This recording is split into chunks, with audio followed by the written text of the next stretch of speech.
Hello dear students. तो कैसे हैं आप सभी लोग। उम्मीद करता हूँ आप लोग सभी को समर वेकेशन अच्छे से एंजॉय कर रहे हो।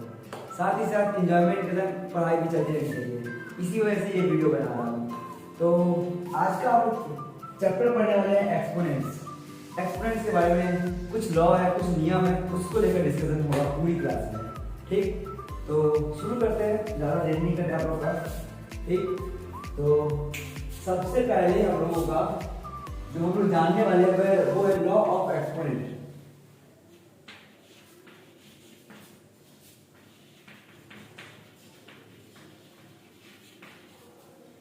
लॉ ऑफ एक्सपोनेंट्स मैं बताऊंगा लॉ ऑफ एक्सपोनेंट्स।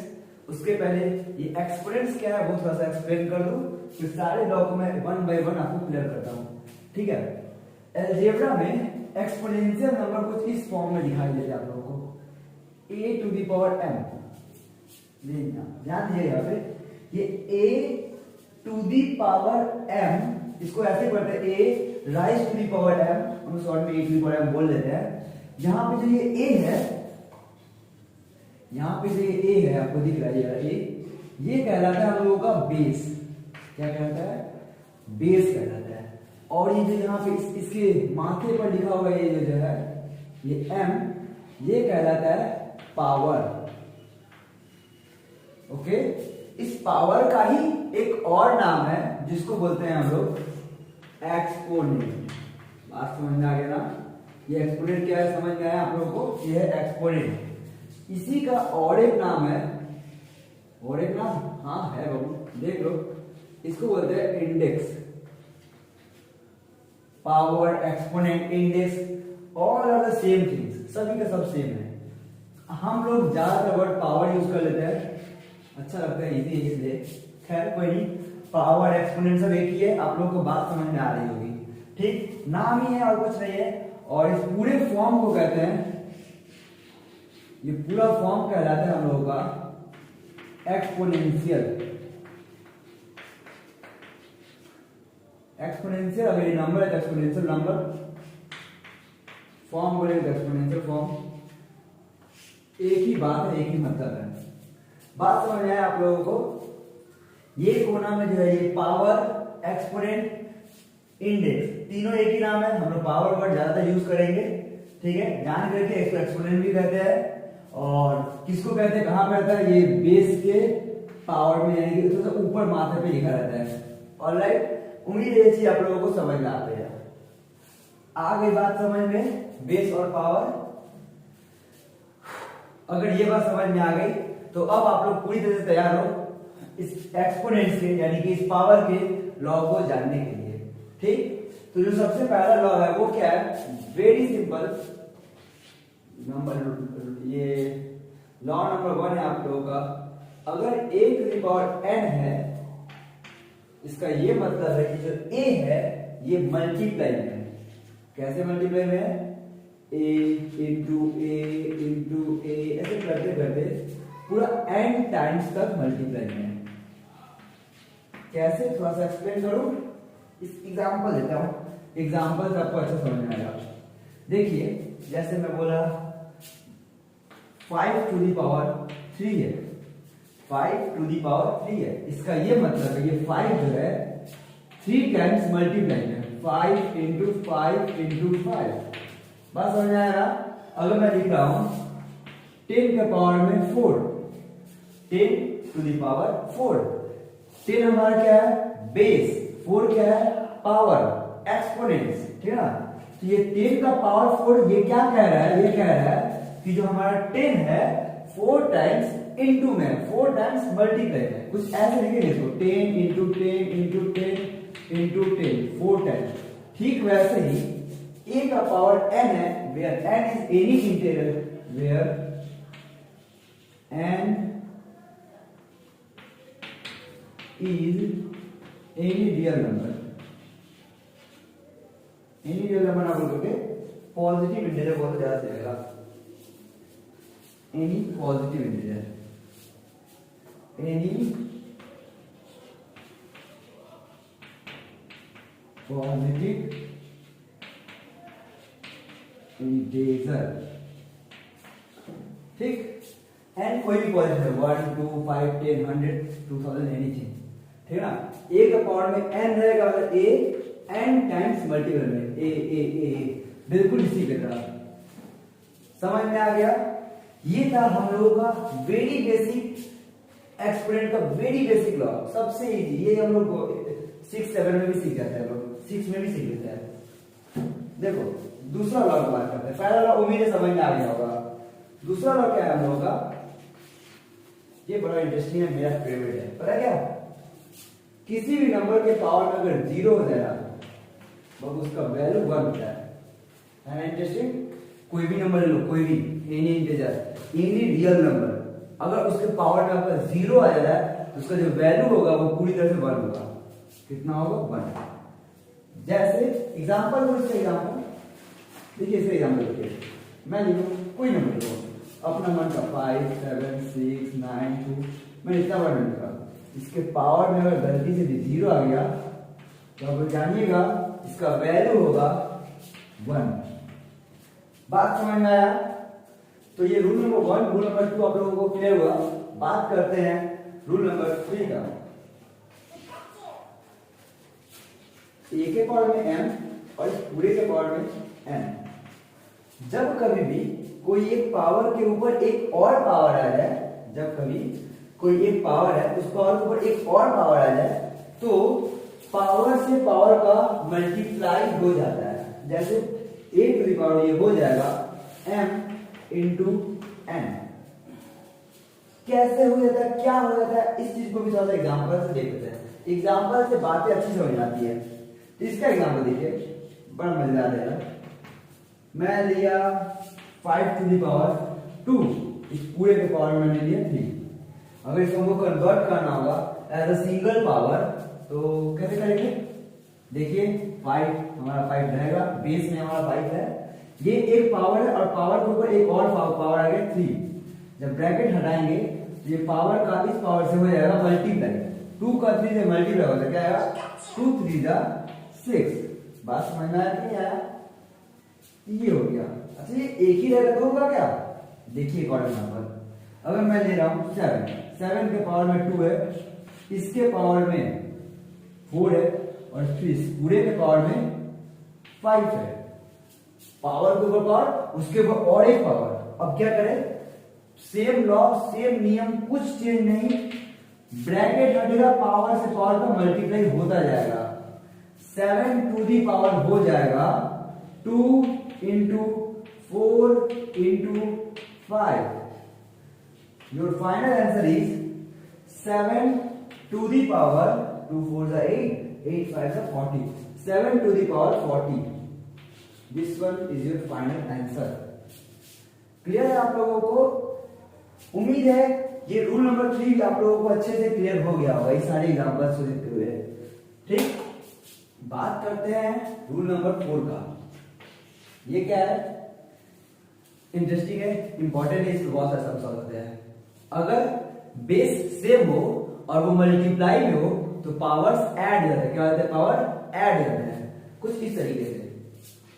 मैंने देखिए 2 बेस लिखा सेम टू सेम, ए तो ए, जब बेस सेम रहे और वो मल्टीप्लाई हो तो इनके पावर क्या होते हैं पता है, इनके पावर्स जुड़ जाते हैं, ऐड हो जाते हैं। ए टू द पावर ये हो जाएगा m प्लस n। क्लियर हुआ या नहीं हुआ। इसका भी एग्जांपल देता हूं, देखिए इसका एग्जांपल देखिए होगा, इसका भी एग्जांपल देखिए अच्छे से क्लियर होगा। मैं लिखा 5 to the power 7 into 5 to the power 6। इसको कैसे सॉल्व करें, बहुत सिंपल है, अभी भी रूल बताया मैंने। देखिए जब थोड़ा सा अपने आंखों को खोलिए और यहाँ पर नजर लगाइए, ये भी क्या है, बेस है, ये भी क्या है, बेस है ना।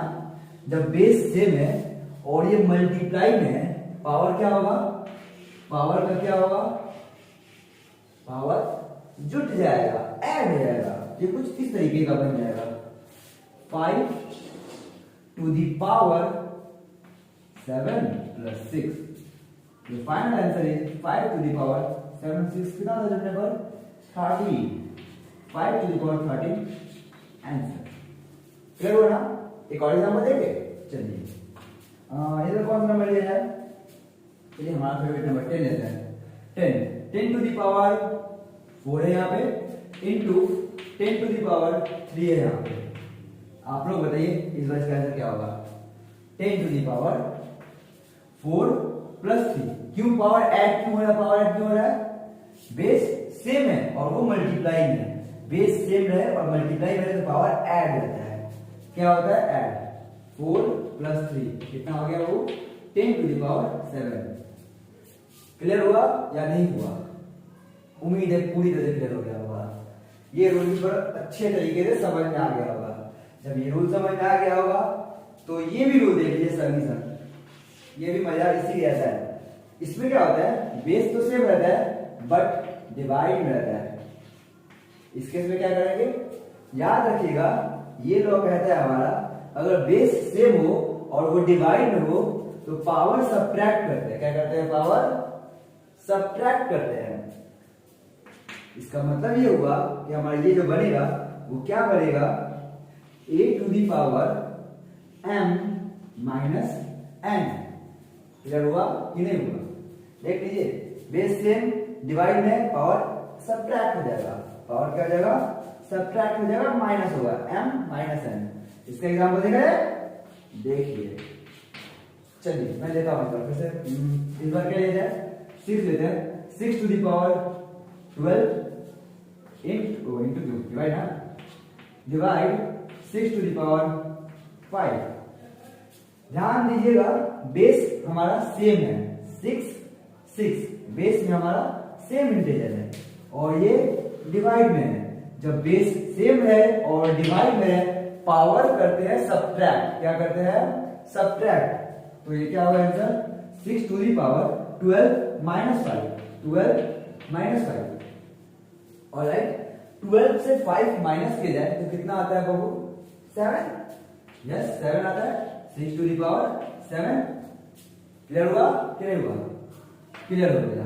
और अब इसके एग्जांपल देने की जरूरत नहीं है, आप लोग समझ जाइए। इस तरीके का बहुत सारा है। समझ में आया ना आप लोगों को ये बातें? एकदम बहुत ही आसान है। इन 5 रूलों को थोड़ा सा रिवाइज करते हैं। बहुत इंपॉर्टेंट रूल है, आपको सारे मैथ्स एप्लीकेशन में काम आने वाला है, बहुत जगहों पे काम आएगा। ठीक है, तो देखिए यहाँ पर ध्यान से थोड़ी बात को एक बार हल्का हल्का रिकैप करेंगे स्पीड में। जब a to the power n है, a को n टाइम्स मल्टीप्लाई में लिख सकते हैं। मतलब अगर हम लोग 5 के पावर 3 है, 5 को 3 टाइम्स लिख सकते हैं। 10 का पावर 4 है, 10 को 4 टाइम्स लिख सकते हैं। 6 का पावर 7 होगा तो 6 को 7 टाइम्स इंटू में लिख सकते हैं। 6 इंटू 6 इंटू 6 ऐसे करते हैं 7 टाइम्स तक। तो ये रूल समझ में आया, ये लॉ समझ में आया।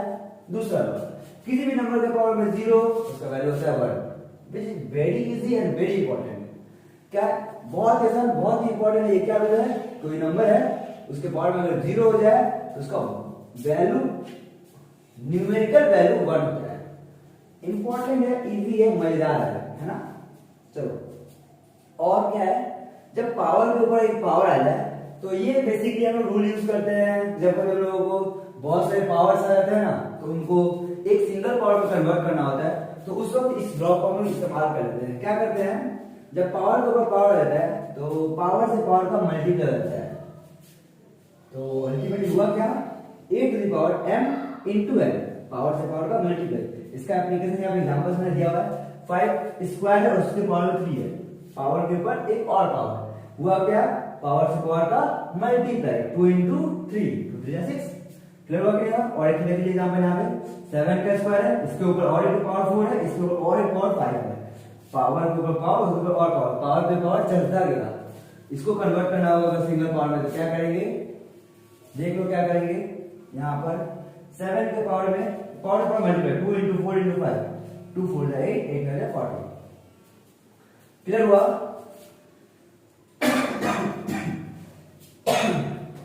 थोड़ा गला खराब हो गया है। चलिए यहाँ पे बेस सेम रहेगा और वो मल्टीप्लाई हो तो पावर को क्या करते हैं? बेस सेम रहे और वो मल्टीप्लाई हो तो पावर ऐड होता है। याद रखिएगा, बेस सेम मल्टीप्लाई में पावर ऐड होगा, और अगर बेस सेम रहे और डिवाइड में तो पावर सब्ट्रैक्ट होता है। ये रहा यहाँ पे इसके एग्जांपल और ये इसके एप्लीकेशंस। बात समझ में आ गया? अब देखते हैं कुछ आगे और भी इसके एप्लीकेशंस, और भी बहुत सारे लॉ है उसको। ठीक। देखिए अब देखते हैं रूल नंबर 6। ये क्या कहता है, देखिए ये लॉ हमको जरूरत पड़ता है जब कभी पावर में एक नेगेटिव नंबर आता है। जब कभी एक पावर कोई एक बेस है उसके पावर में अगर नेगेटिविटी आ जाए तो फिर हम लोगों का समस्या उत्पन्न होता है। कैसे समस्या उत्पन्न होता है, अब आप ही सोचिए, अगर मैं बोल रहा हूँ ए का पावर में 2, मतलब ए को 2 बार मल्टीप्लाई में लिखोगे। ए का पावर में 5, मतलब ए को आप a into A into A into ऐसे करके 5 टाइम्स लिख लोगे। लेकिन अगर मैं ये बोलूं a का पावर में -5 तो कैसे लिखोगे? a का पावर में 5, a को -5 टाइम्स कैसे लिखोगे? पॉसिबल है क्या? नहीं है पॉसिबल। तो उस केस में हम लोग फंस जाते हैं प्रॉब्लम में। तो उस प्रॉब्लम का सॉल्यूशन ये लॉ है। क्या करता है ये लॉ? आपके नेगेटिव पावर को पॉजिटिव में कन्वर्ट करने का काम करता है। कैसे कैसे हमारा नेगेटिव पावर पॉजिटिव में बदल जाता है? जस्ट बेस का रेसिप्रोकल कर देने से, बेस का रेसिप्रोकल कर देने से हमारा नेगेटिव पावर पॉजिटिव में बदल जाता है। याद रखिएगा इस बात को। जैसे कि इसके रिजल्ट क्या 1 है, रेसिप्रोकल करने पे हमारा 1 ऊपर चला जाएगा और a to the power m नीचे आ जाएगा, और यहाँ -m है ये हो जाएगा +m। क्लियर हुआ क्या? हाँ, इसको कभी कभी हम ऐसे भी यूज करते हैं। याद रखिएगा, नेगेटिव पावर को पॉजिटिव करने का तो रूल है ही, कभी कभी हम लोगों को नेगेटिव पावर में सॉल्व करना होता है। तो अब या फिर आप लोग इसको ऐसे समझ लीजिए ना, बेस का रेसिप्रोकल करने से ही पावर चेंज हो जाता है। नेगेटिव होगा तो पॉजिटिव, पॉजिटिव होगा तो नेगेटिव।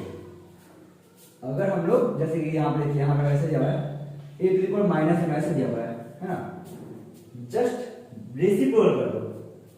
अगर इसका रेसिप्रोकल कर देने से हम लोगों का अगर माइनस पावर है तो प्लस में बदल जाएगा, अगर प्लस होता है यहाँ पे तो यहाँ पे माइनस हो जाएगा।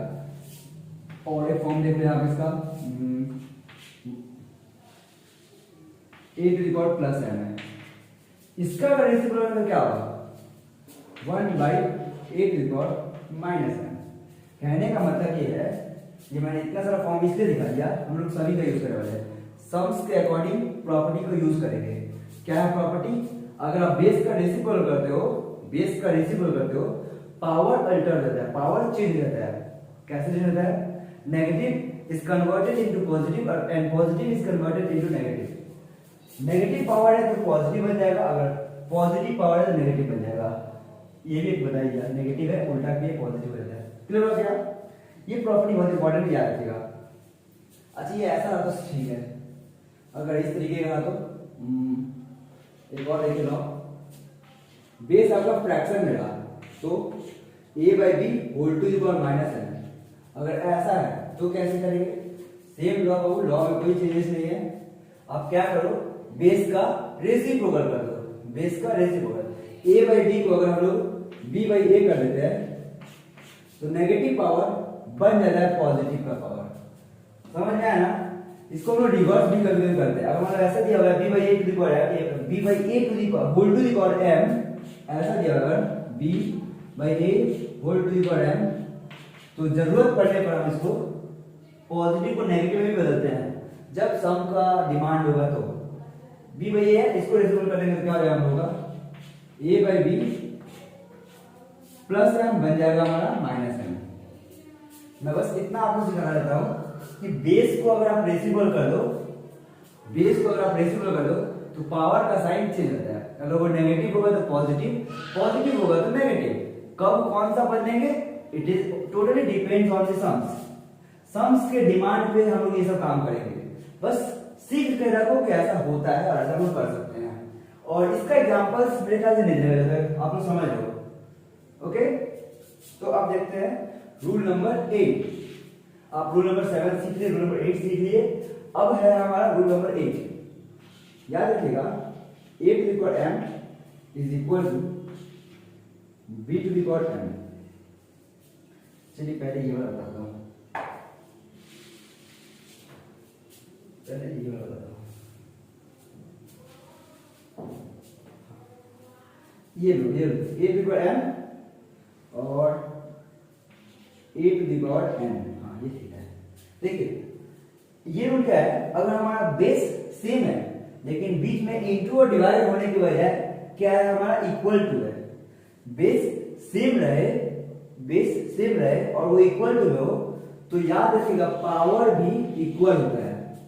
बेस सेम और इक्वल टू में हो तो पावर क्या होगा हमारा इक्वल होगा। अगर ऐसा होता है तो हम लोग बोलते हैं so m is also equal to n। Rule क्या है हमारा, if base is same then power is also same. Base equal है पावर भी इक्वल होगा। देखो मैंने पावर को इक्वल दिखाया है, ये ध्यान रखने वाली बात। अगर a to the power m है और a to the power n है, बेस हमारा सेम है और वो इक्वल टू में है तो पावर भी इक्वल होगा और उसको होना पड़ेगा इक्वल। इस पे एप्लीकेशन हम लोगों को करना जरूरी है। इसका एग्जांपल देखते हैं।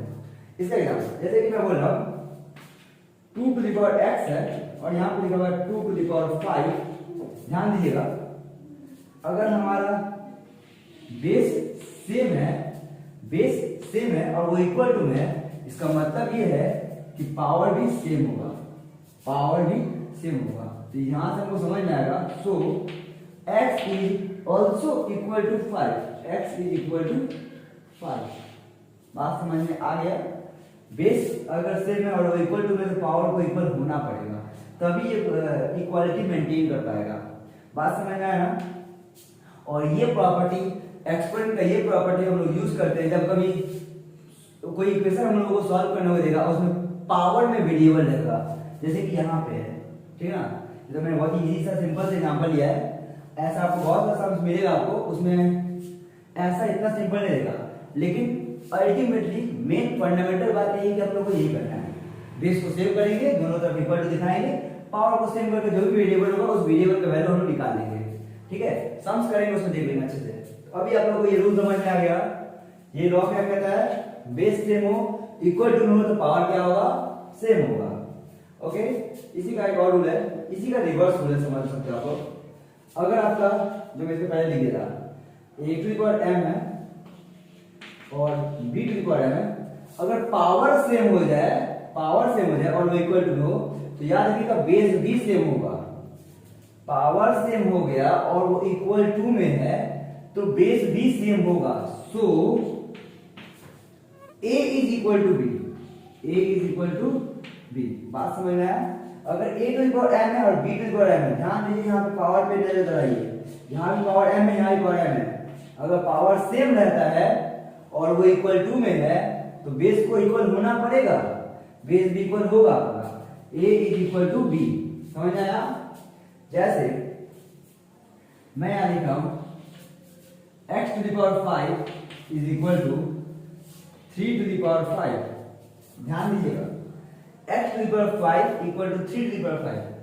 यहां पे ध्यान दीजिए बेस सेम है, सॉरी पावर सेम है, यहां पे भी पावर 5 है, यहां पे भी पावर 5 है।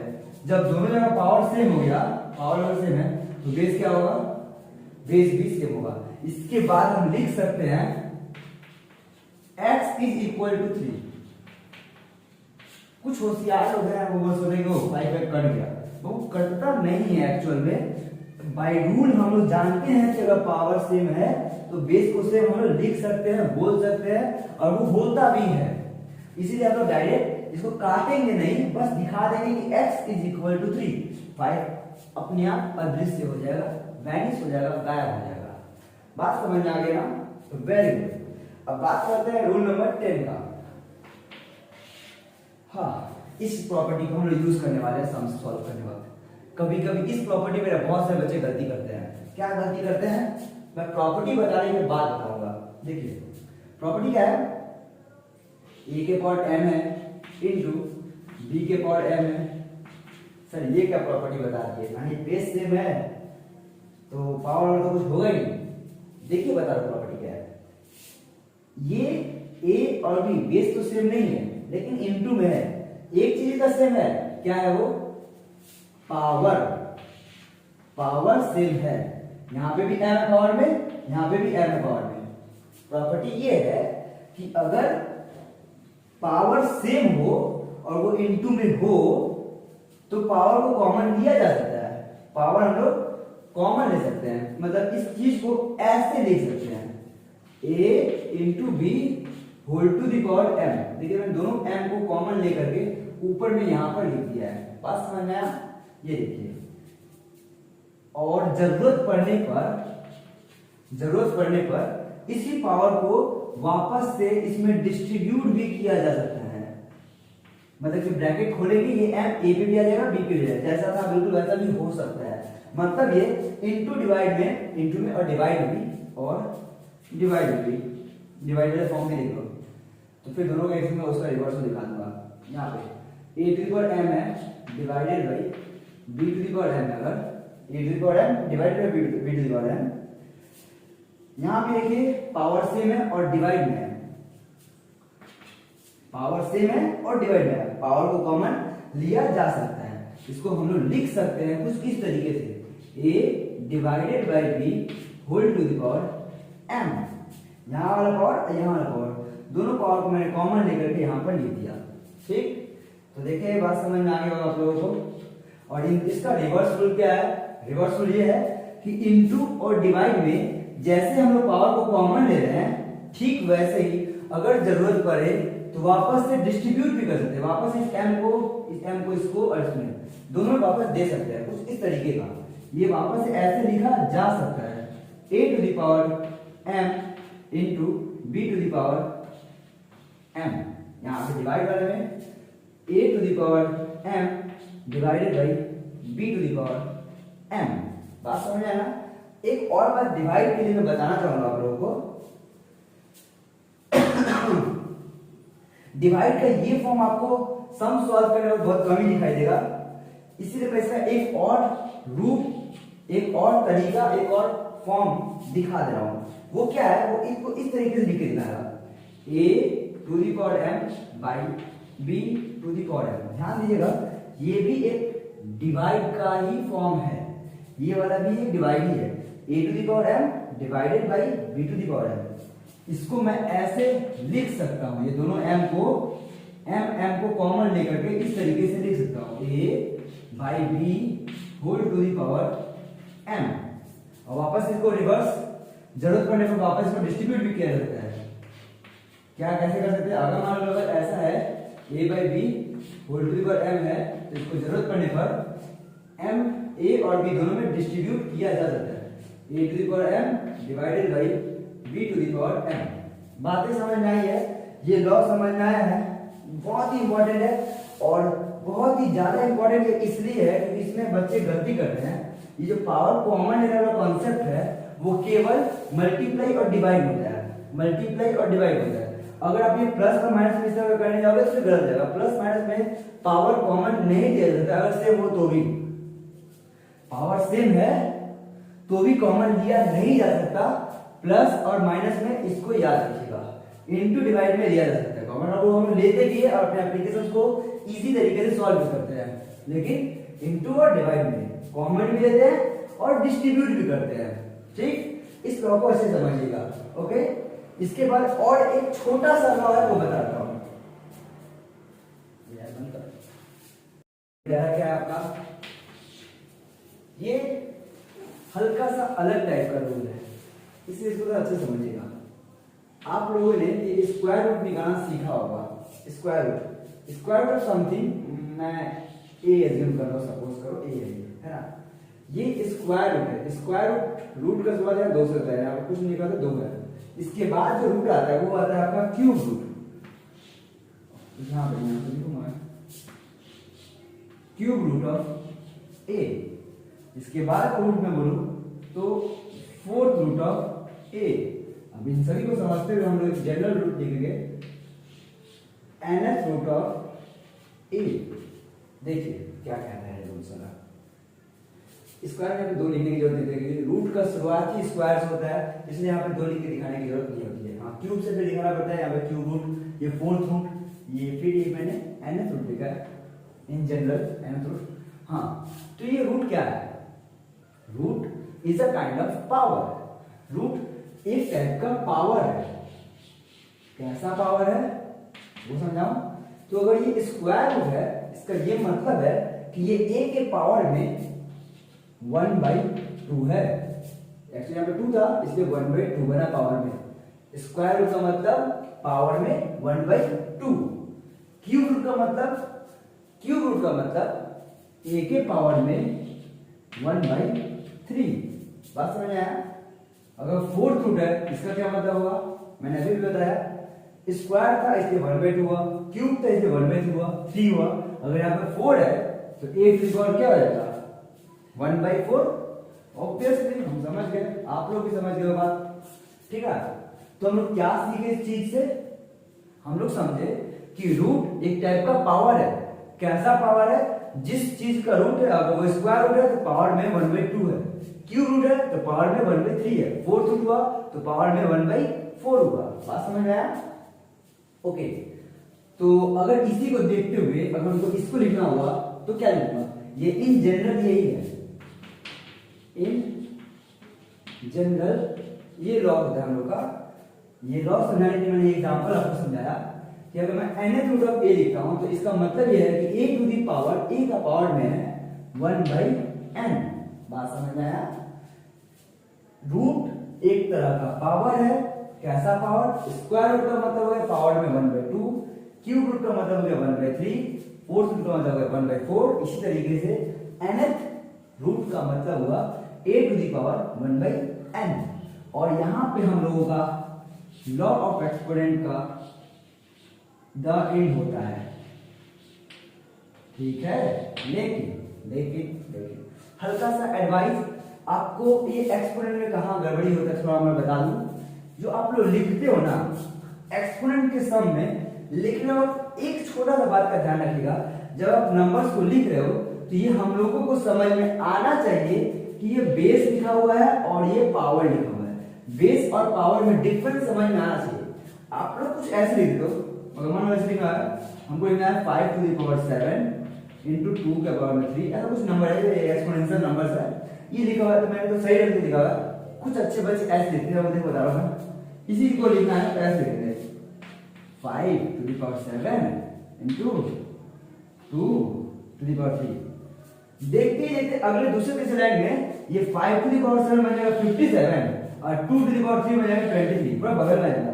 मतलब पावर का चीज बेस में आ जाएगा और हो जाएगा वहां पे गलती। खुद टीचर तो खैर बच्चा खुद कंफ्यूज हो जाएगा कि कौन सा बेस है कौन सा पावर है। तो मैं कहना ये चाहता हूं कि बेस और ये पावर का डिफरेंस मेंटेन करना। कैसे मेंटेन करेंगे, बहुत सिंपल है। अब क्या करो, बेस को थोड़ा बड़ा बड़ा लिखो, बेस को थोड़ा बड़ा बड़ा लिखो और पावर को थोड़ा छोटा छोटा लिखो और ऊपर करके लिखो, ऊपर ऊपर कोने पर, माथे पर। बात समझ आ गया ना? तो ये तरीके, ये छोटी सी बात पर मोटी बात याद रखना होगा। अगर याद रखोगे तो आप लोगों को सम्स सॉल्व करने में नीट एंड क्लीन सॉल्व करोगे, अच्छे से लगेगा। और बाकी कुछ है नहीं, एकदम बहुत इजी चैप्टर एक्सप्लेन है ना। नेक्स्ट वीडियो में हम लोग इससे रिलेटेड कुछ एप्लीकेशन, कुछ सम्स को सॉल्व करेंगे, ठीक है। तब तक के लिए बाय। आप लोग सारे लॉ को, कुल 11 लॉ मैंने लिखवाया है, उन सारे लॉ को अच्छे से मेमोराइज करिए, पूरा दिमाग में बैठा लीजिए बढ़िया से, ठीक, ताकि जब सम सॉल्व करें तो फटाफट लॉ निकल गया है और सम्स बने और आंसर भी निकल गया है, ठीक। Okay, bye.